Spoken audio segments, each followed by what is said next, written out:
여러분, 화장실에서 한참 앉아 있다가 결국 아무 일도 못 보고 나오신 날 기억나시죠? 힘은 다 줬는데 배만 더 불편해지고 하루가 괜히 찝찝하게 시작되는 그런 아침 말이에요. 그래서 어느 순간부터 약에 손이 가기 시작합니다. 하나로 안 되면 두 개, 그래도 안 되면 또 찾게 되죠. 저는 30년간 장 건강과 소화 시스템을 연구해온 박사 김민수입니다.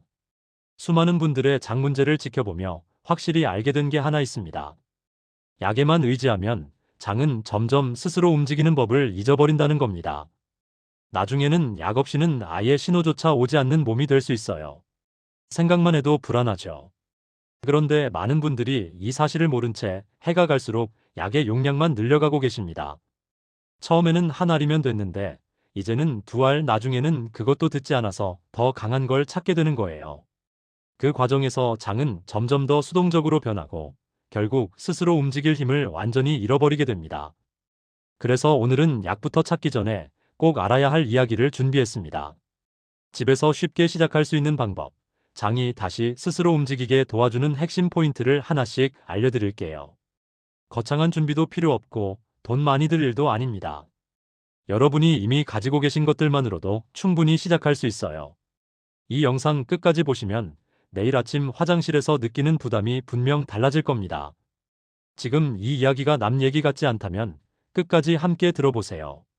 여러분도 비슷한 경험 있으셨다면 댓글로 한 줄 남겨주세요.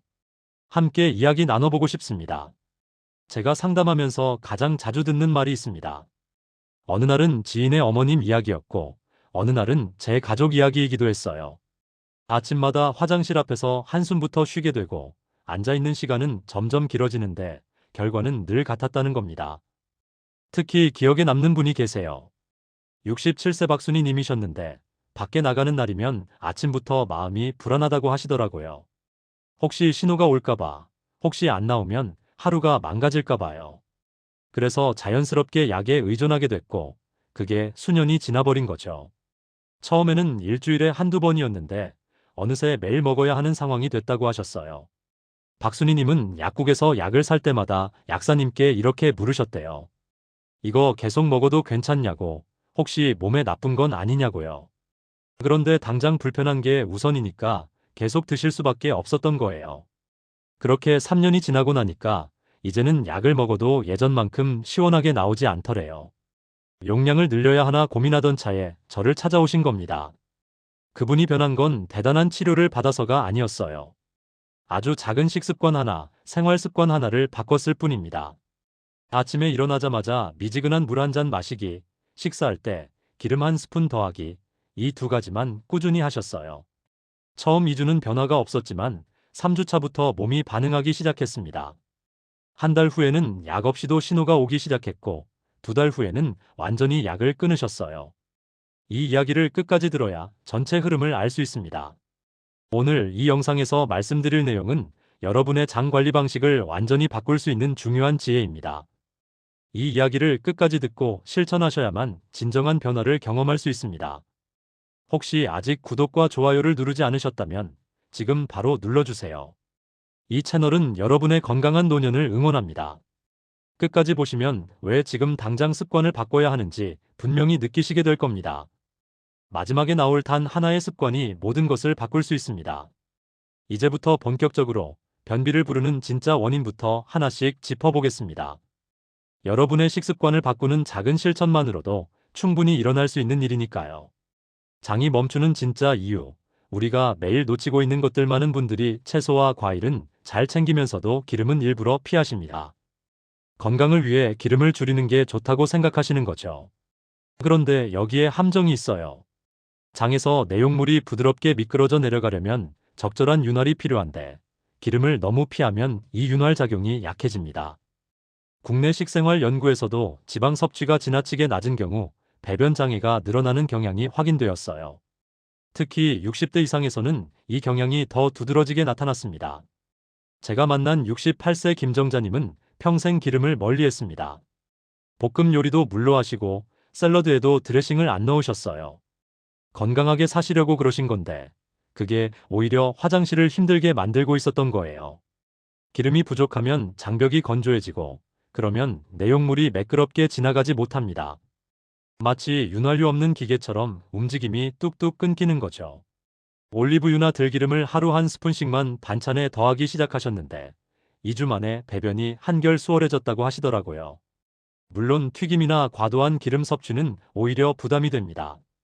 적당한 양의 좋은 기름이 필요하다는 겁니다. 혹시 여러분도 기름을 너무 피하고 있지는 않으신가요? 아침에 아무 준비 없이 바로 식사를 시작하면 장은 아직 자고 있는 상태입니다. 밤새 쉬던 장이 갑자기 음식을 받으면 당황하는 거예요. 이때 필요한 게 바로 깨우는 신호인데 그게 바로 미지근한 물 한 잔입니다. 아침 수분 섭취가 장 운동 시작 신호로 작용한다는 보고가 여러 연구에서 나왔어요. 물이 식도를 타고 위로 내려가면서 위벽을 자극하고 그 신호가 장으로 전달되는 겁니다. 72세 이순자님은 매일 아침 일어나자마자 식사부터 하셨대요. 시간이 없으니까 밥 먹고 바로 나가는 생활이 수십 년 이어진 거죠. 그런데 미지근한 물 한 잔을 먼저 마시고 10분 정도 기다렸다가 식사를 시작하는 걸로 바꾸셨어요. 그것만으로도 신호가 달라졌다고 하시더라고요. 아침에 화장실 가는 시간이 자연스럽게 생기기 시작한 겁니다. 처음에는 아무 느낌이 없었는데 일주일쯤 지나니까 물을 마시면 장이 꿈틀거리는 느낌이 들기 시작했대요. 여기서 주의할 점은 찬물은 오히려 장을 움츠러들게 할 수 있다는 거예요. 미지근하거나 따뜻한 물이 훨씬 효과적입니다. 여러분은 아침에 장을 깨우는 시간을 주고 계신가요? 부드럽게 밀려 내려갈 재료가 부족하면 장은 움직일 이유를 잃습니다. 아무리 장이 수축해도 밀어낼 게 없으면 헛수고가 되는 거예요. 식이섬유 중에서도 특히 수용성 섬유가 배변 리듬에 중요하다는 보고가 있습니다. 수용성 섬유는 물을 머금어서 부드러운 덩어리를 만들어주거든요. 불용성 섬유도 중요하지만 변비가 있을 때는 수용성 섬유가 더 효과적입니다. 71세 박영수님은 채소도 드시고 과일도 챙겨 드셨는데 여전히 불편하셨대요. 알고 보니 드시는 섬유가 대부분 불용성 섬유였던 거예요. 상추, 양배추, 사과 껍질 같은 것들 말이죠.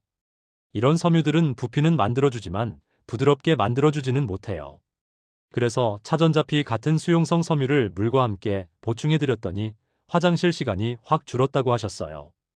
오트밀, 보리, 해조류도 수용성 섬유가 풍부합니다. 그런데 여기서도 주의할 게 있어요. 물 섭취 없이 섬유만 늘리면 오히려 더 불편해질 수 있습니다.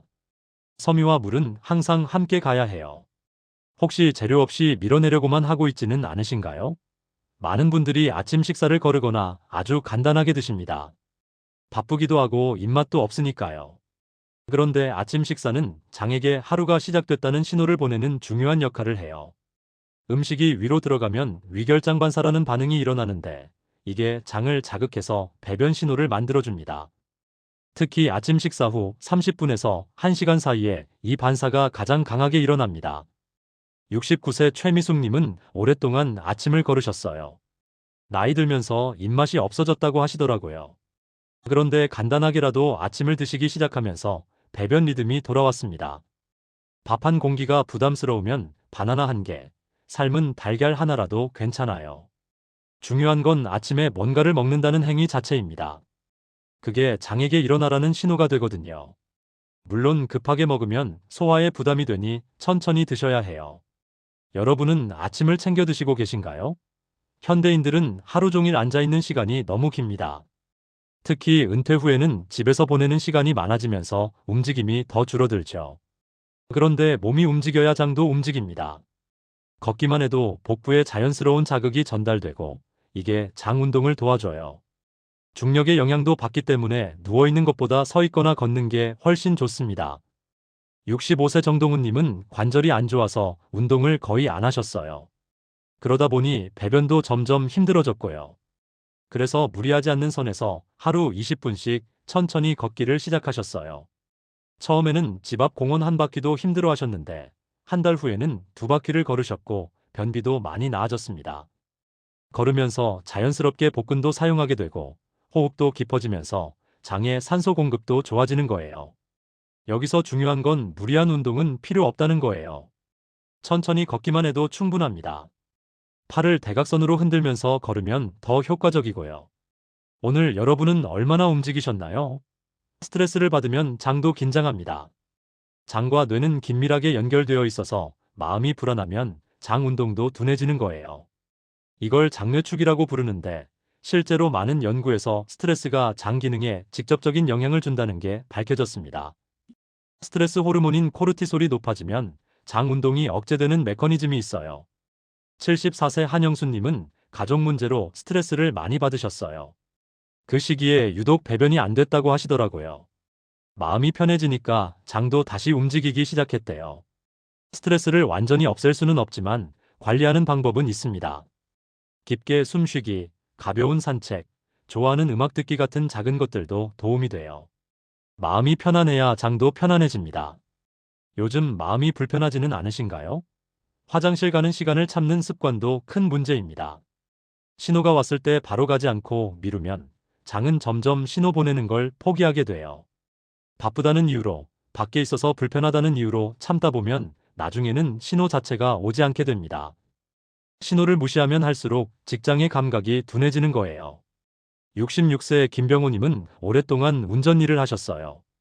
운전 중에는 화장실 가기가 어려우니까 자꾸 참게 되더래요. 그렇게 몇 년을 보내니까 이제는 신호가 거의 안 온다고 하셨어요. 은퇴하고 나서도 그 습관이 그대로 남아 있었던 거죠. 신호가 올 때 바로 가는 연습을 다시 시작하셨고 몇 주 지나니까 장도 다시 신호를 보내기 시작했습니다. 참는 습관을 버리는 게 정말 중요해요. 신호가 오면 바로 가세요. 여러분은 신호를 자주 무시하고 계시지는 않나요? 이제 이 내용을 바탕으로 실제로 바로 실천할 수 있는 구체적인 방법들을 정리해 보겠습니다. 장도 준비 시간이 필요합니다. 아침에 일어나자마자 바로 식사부터 하면 장이 따라오지 못해요. 기상 후에는 먼저 미지근한 물 한 잔을 마시고 10분 정도 가벼운 스트레칭을 하거나 창문을 열고 신선한 공기를 마시세요. 이 시간이 장을 깨우는 준비 시간입니다. 그 다음에 식사를 시작하는 겁니다. 이 순서만 지켜도 장이 깨어날 시간을 벌 수 있어요. 물을 마시고 나서 몸을 조금 움직이면 물이 위로 내려가면서 장에 신호를 보냅니다. 급하게 먹는 습관은 피하셔야 합니다. 천천히 씹으면서 드시는 게 중요해요. 음식을 잘 씹으면 소화도 잘 되고 그만큼 장의 부담도 줄어듭니다. 아침이 늘 바쁘게 시작되지는 않나요? 조금만 일찍 일어나서 여유를 가져보세요. 단 15분만 일찍 일어나도 하루가 달라집니다. 장도 쉬는 시간이 있어야 청소를 합니다. 식사와 식사 사이에 계속 뭔가를 드시면 장은 쉴 틈이 없어요. 이동성 운동이라는 게 있는데 장이 비어 있을 때 스스로 청소하는 움직임이에요. 그런데 자꾸 간식을 드시면 이 청소 시간을 방해하는 겁니다. 식사 사이에는 물만 드시고 최소 4시간 정도는 공복 시간을 유지해 보세요. 이 시간 동안 장이 스스로 정리하고 다음 식사를 준비하는 거예요. 물론 매일 완벽하지 않아도 괜찮습니다. 일주일에 34일만 실천해도 변화를 느끼실 수 있어요. 처음에는 배가 고파서 힘들 수 있지만 2주 정도 지나면 몸이 적응합니다. 간식이 습관이 되어 있지는 않나요? 특히 TV 보면서 무심코 먹는 과자나 과일, 이런 것들이 장 청소 시간을 방해합니다. 몸이 움직이면 장도 같이 움직입니다. 운동이 어렵다면 하루 20분 걷기부터 시작하세요. 아파트 주변이나 공원을 천천히 걸으면 돼요. 이때 팔을 대각선으로 흔들면서 걸으면 복부에 자연스러운 자극이 전달됩니다. 걸으면서 배에 힘을 살짝 주는 것도 좋아요. 걷기가 어려우시다면 제자리에서 다리를 들어 올리는 것만으로도 효과가 있어요. 앉아서 무릎을 가슴 쪽으로 당기는 동작도 장 운동에 도움이 됩니다. 무리한 운동은 필요 없습니다. 편안하게 할 수 있는 수준으로 시작하시면 됩니다. 중요한 건 매일 조금씩이라도 움직이는 거예요. 오늘은 얼마나 움직이셨나요? 물은 하루에 1.5리터 이상 드셔야 합니다. 한 번에 많이 마시는 것보다 조금씩 자주 마시는 게 좋아요. 한 번에 너무 많이 마시면 소변으로 빠져나가고 장까지 충분히 도달하지 못합니다. 식사 전후 30분은 피하고 그 사이사이에 물을 드세요. 특히 기상 직후, 오전 10시, 오후 3시, 저녁 식사 전 이렇게 정해진 시간에 물을 마시는 습관을 들이면 좋습니다. 알람을 맞춰 놓으시는 것도 방법이에요. 커피나 차는 물 섭취에 포함되지 않아요. 오히려 이뇨작용이 있어서 수분을 빼앗아 갑니다. 순수한 물을 드셔야 합니다. 목이 마를 때만 마시지 마시고 정해진 시간에 마시는 습관을 만들어 보세요. 물병을 항상 보이는 곳에 두시면 자연스럽게 자주 마시게 됩니다. 프로바이오틱스는 장내 환경을 개선하는 데 도움이 됩니다. 김치, 된장, 요구르트 같은 발효식품을 꾸준히 드시는 것도 좋은 방법이에요.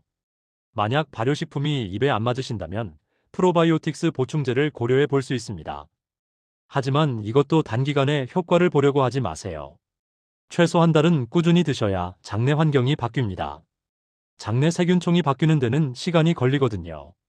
그리고 프로바이오틱스만 믿지 마시고 식습관과 생활습관을 함께 개선해야 해요. 아무리 좋은 균을 넣어도 환경이 안 좋으면 살아남지 못합니다. 화장실 가는 시간을 정해보세요. 매일 아침 식사 후 30분 정도를 화장실 시간으로 정하는 겁니다. 신호가 안 와도 괜찮아요. 그냥 화장실에 앉아서 편안하게 기다리는 거예요.